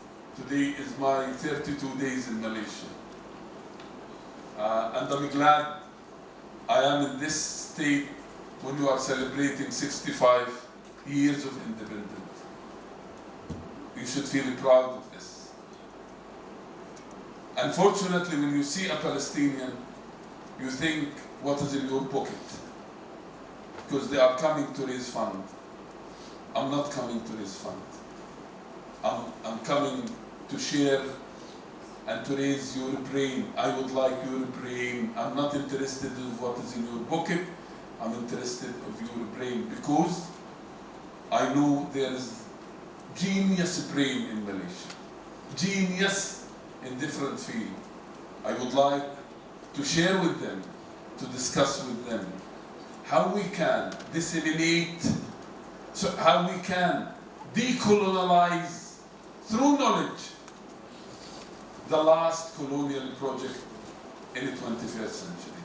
Thank you very much indeed. Assalamu alaikum wa rahmatullahi wa barakatuh. A lot of awareness, and hopefully the student maybe will get more knowledge on the effort, and you understand why officially our government we don't have any diplomatic relation with Israel. Okay, that's why in Center for Human Sciences we take these issues very seriously, and in conjunction with that we at the first degree or undergraduate level, we offer an official elective course for degree student, for undergraduate degree student. The course is Palestine Studies. So everything that Prof shared with us earlier in this session, we chunk it into few topics that perhaps today all the students are diploma level. Perhaps if you continue, if you pursue your study at degree level, you can register with my subject, Palestine Studies. And thanks to Prof for investing on me. I am basically one of his product, even though I'm just a common ex-student during my study in UK. And now I would like to open for floor for any question and discussion, and perhaps some of you want to give any suggestion. You're more than welcome. We have microphone. Okay, it's okay. Yeah. It's okay. I'd like to extend the invitation to the youth that we have here to our next program, that is training of trainers, okay, which will be held from the 12th to the 19th of September, inshallah. And we welcome as probably the pre-degree, if you want to know more about this and you want to help to disseminate the information on how to work this, you are welcome.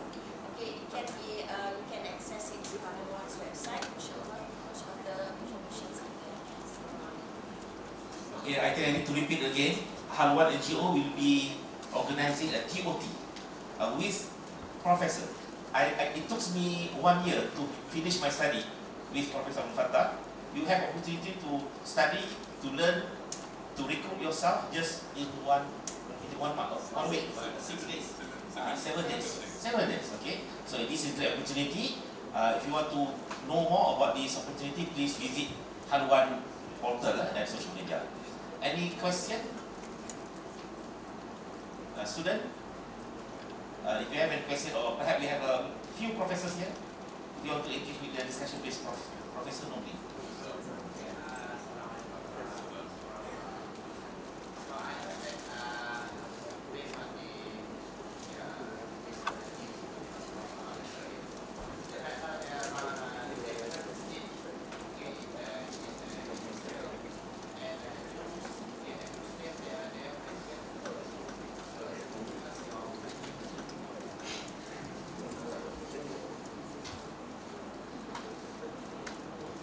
The mosque in 1948, they have been turned into bars. So they are sharing it through being bar, not as a masjid. My village has been turned into a synagogue, and later on has been turned as a place for the drugs.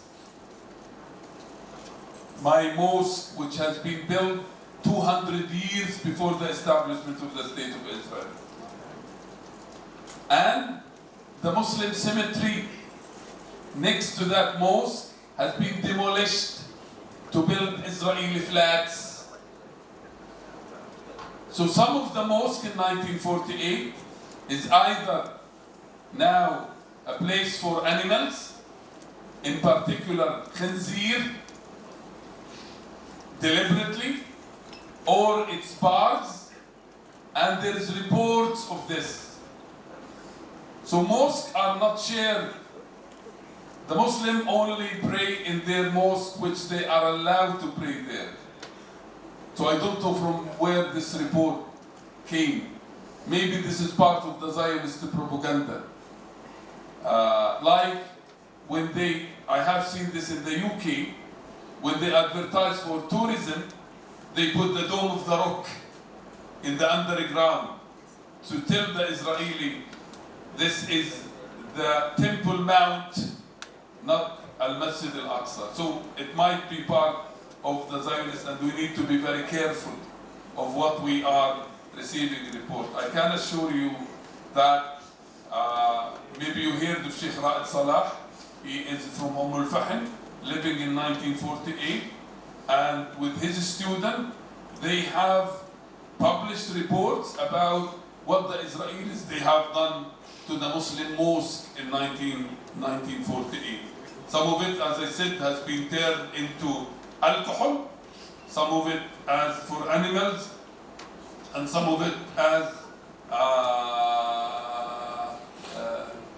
even for prostitution, unfortunately. Any other question, please? Dr. Fatima Wati.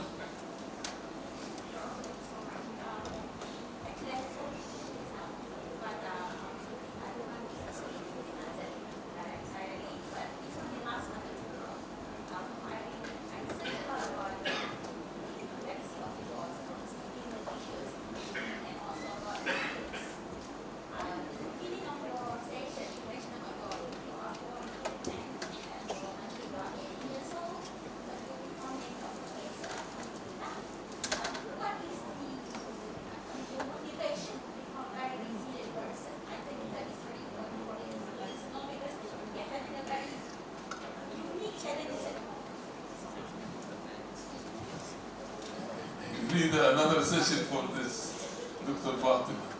But let me say it very clearly. If you have a vision for this life, you will achieve it. I learned from one of my professors. He said to me, Abdul Fattah, there is nothing impossible. Everything is possible if you have the will and you have the vision. So for young generation, they have everything under their hand. I'm just looking at my sons and daughters. Everything is available for them. So sometimes they lost the concept of meaning of this life. And each one of these young male and female, you need to ask yourself, how I can contribute to my country, how I can help the development of my country. I think this is something you need to inspire yourself. Yesterday we were talking with some young boys from this state, and one of them, he said to me something touched my heart when he said, I would like to become someone who is beneficial to my ummah, even not only to my country, but to my ummah. So You as young generation, you have everything in your hand. You have everything. You have to try to develop by yourself what you would like to achieve in this life. And then move on to achieve this. Personally and for your own country. As I said, this is the session of inspiring people what to do. But imagine, this man is sitting in front of you. He's now 63, an old man, retired, after 35 years of working at different universities, mainly in the UK. And he born in a place of misery. No one, I don't wish any one of you to be in my situation. I don't wish any human being, not any Muslim, any human being to be in that situation. I remember my mom would make me up to go before Fajr to get from United Nations some milk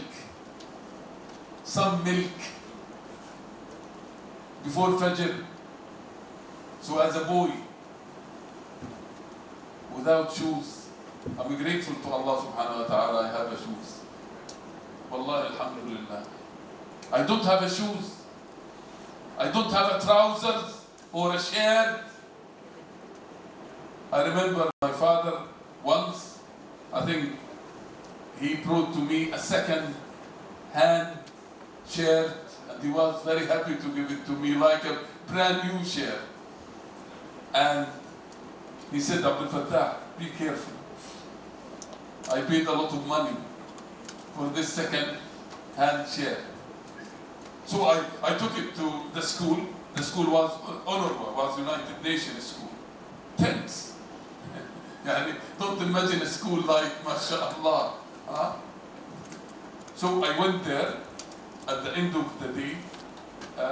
Boys, I think I was 10. So we said, let us play football. Because it's a brand new, what I have done, taking my shirt, putting it aside, because I don't wish to be dirty. And then we started playing. After we finished, where's the shirt? There is no shirt. Allah, someone stole the shirt. Allah musta'an. So I returned back home without a shirt. As a boy, what was my tool? To cry to my mom.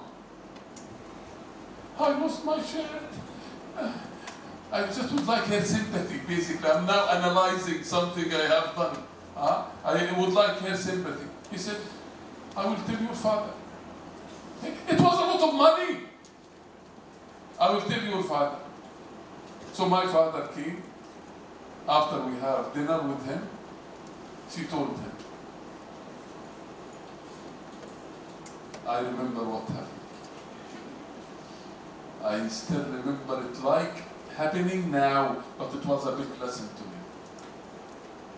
He asked me to be naked, and he brought something to hit me. Luckily, I have my brother Abdullah. When he tried to hit me, he stand between me and my father, and he got the hit. This brother, he became a shaheed in 1967. But he told me, my father, he told me in a very angry way, if you own something, fight for it. Don't let anyone take it out from you. If you have owned something, don't give it very easily. And since then, if I hold anything and it's belong to me, I fight for it. Baytul Maqdis is for me. I'm fighting for it intellectually. Going to conferences where the majority are not Muslim. And I'm saying to them exactly what I'm saying to you. Same language. I teach at the British University. I criticize the British government. I say everything, what I have said, I said it there. No one arrested me. No one questioned me. But this is from the lesson from my father. Is if you have something, you have to fight for it. You have to fight for it. So, young generation, you have a country. You have 65 years of independence. Don't lose this independence. Fight for it. Fight for it within where you are standing. You are a student at the university. How to fight for your Malaysian independence? Be successful in your study. Get A's. Get A's plus. Don't look at that. I will just get a pass from my professors. This is how you serve your country. Be at the top of your class. And when you finish, continue your study with a subject you have passion with. Your country gave you a lot. I wish I have a country give me anything. I wish my father used to cut expenses of feeding my family to send me abroad to study. So you are lucky. Fight for your country. I'm fighting for Bayt al-Maqdis intellectually. This is how I trained. I trained as an academician. Maybe some of you might become a soldier. Some of you might be a politician. Some of you might be academician. Serve your country. Serve your country. And maybe my final inspiration, if you need to help Palestine to be decolonized, make Malaysia as a strong country. That's my sincere advice to you. If you need to help Palestine and Bayt al-Maqdis and the Masjid al-Aqsa and all the holy sites in the Holy Land, work very hard for Malaysia to be a model country, a strong country. If Malaysia is strong, Bayt al-Maqdis is strong. If Malaysia is weak, Al-Masjid al-Aqsa is weak. MashaAllah, tabarakallah. For me, that is the most wisdom quote that we should remember from this session. Do you have any more questions? Yes, please, Haji Bashir. Assalamualaikum warahmatullahi wabarakatuh.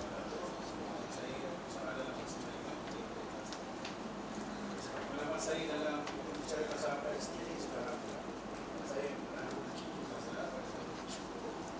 dan saya ingat satu ucapan daripada Syekh Ismail Haniyah, mantan Perdana Menteri Palestin. Kita sebab kes isu Palestin dan Kelantan juga ada turun dari. Jadi dia kata masa mengajar sebab ini masa perang, dia ada lagi bahasa perundingan, bahasa pendamaian, bahasa konferensi dan sebagainya. Jadi kita kaitkan apa yang Syekh kita tentang boleh tadi kan. Jika nak bercakap soal apa yang sebenarnya tu ada kontra, dia kata bahasa yang nak mengajar Islam ini bahasa perang, jihad. Dan juga pengalaman saya pergi ke sana tu, di kalangan mereka dia kata kami tak perlu kan kami perlukan doa daripada antum semua lah. Dalam sesama kita, mereka juga lah kerana orang untuk membiayai teknologi keteraan bagi untuk awal ni lah. Jadi boleh kita saya question apa mana yang saya Haji Bashir is one of the Alwan volunteers. He participated in the Imam Maras.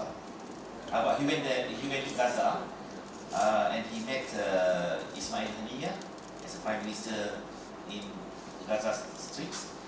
And during his meeting with Ismail Haniyah told him that the only means to liberate Jerusalem is by act of war. it seems that slightly contradict with our discussion today. We have to fight with knowledge by wisdom. So can you shed some light to us? Thank you. Very good question. It's not a contradiction. You can't start war without knowledge. Knowledge is the foundation. So Ismail Hania is correct. The end product will be war. But the war needs a strategic planning. And the strategic planning needs a strategic thinking. And the strategic thinking needs beneficial knowledge. So it goes back to what we have been saying, knowledge, knowledge, knowledge. The Arabs, they have been fighting without knowledge for more than 100 years. What is the outcome? We lost part of Palestine, then we lost the whole of Palestine, then we lost Sinai from Egypt, and we lost the Golan Heights from Syria. Why? Because there is no knowledge, no foundation. So Ismail Hania is absolutely correct. That's the end product. But that's need the foundation. And the foundation is knowledge. There is another issue raised by Haji Bashir, which is the fund, because as far as the demand is concerned from Gaza's people, that they require more money to develop their demolished buildings and whatsoever. What is your say about this? We should continue supporting this because there is a need.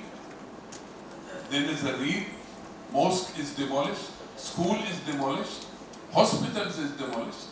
So for the people to continue their life, yes, Muslims must support them. But this support, don't expect the donation you are sending will do a liberation for Palestine or for Beit al-Maqdis. It will solve the problem. It will solve that problem, but it will not lead for the liberation. The liberation needs strategic thinking and need the knowledge. Yes, the donation is very important, but unfortunately, the Israelis will act and we react. And if we continue like this, the escalation will continue. But if we provide with fundraising knowledge, imagine this. I will talk here as a Muslim. You notice sometimes I'm talking as a Palestinian, sometimes as Jerusalemite from Beit al-Maqdis, and sometimes as an academician. Allow me to speak now like a Muslim at a university. When Rasulullah sallallahu alayhi wasallam, he asked for sadaqah. So all the Sahaba brought their sadaqah.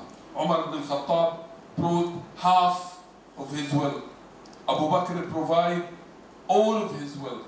So Rasulullah sallallahu alayhi wasallam, he asked Abu Bakr, what you left if you brought all of your wealth? Abu Bakr was a millionaire.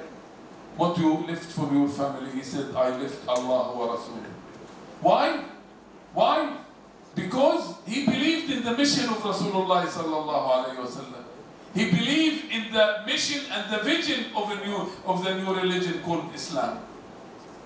Do we believe in Beit al-Maqdis and the Masjid al-Aqsa? So we give all our money when we donate. When we donate, I have 100 ringgit in my pocket. I will give 1 ringgit and keep the 99.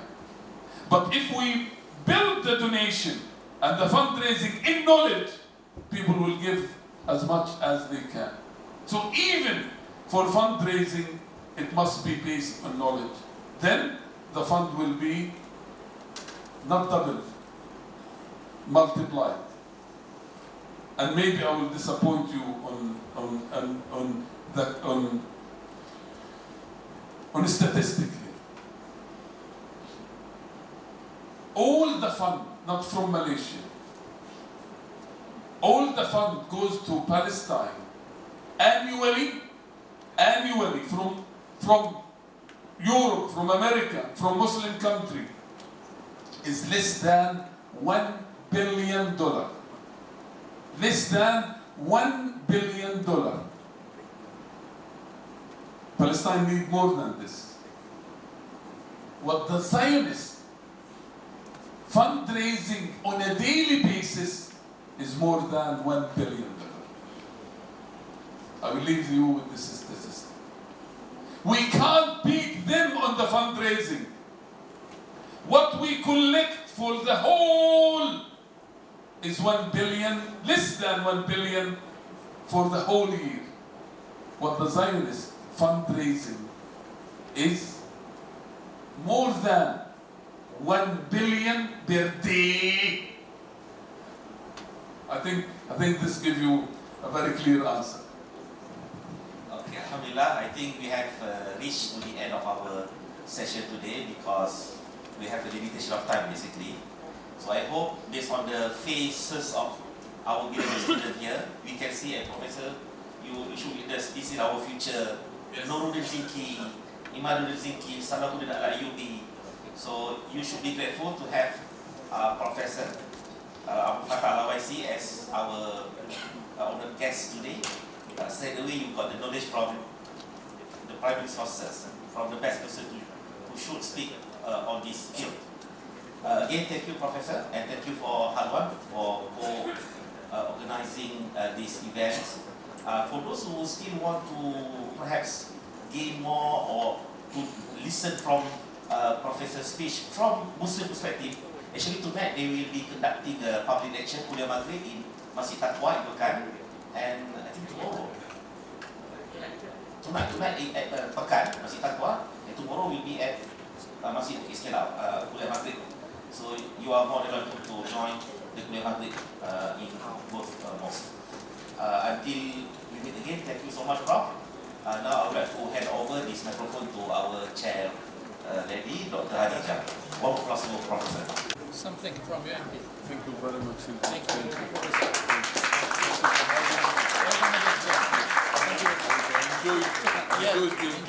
very much. Very much. Thank you for the gift. Thank you. Yes. The book I have written and Alwan is translated. Okay. Which is the concept of Baytul Maqdis, which is a prophetic terminology. Colonial is still Yes. okay.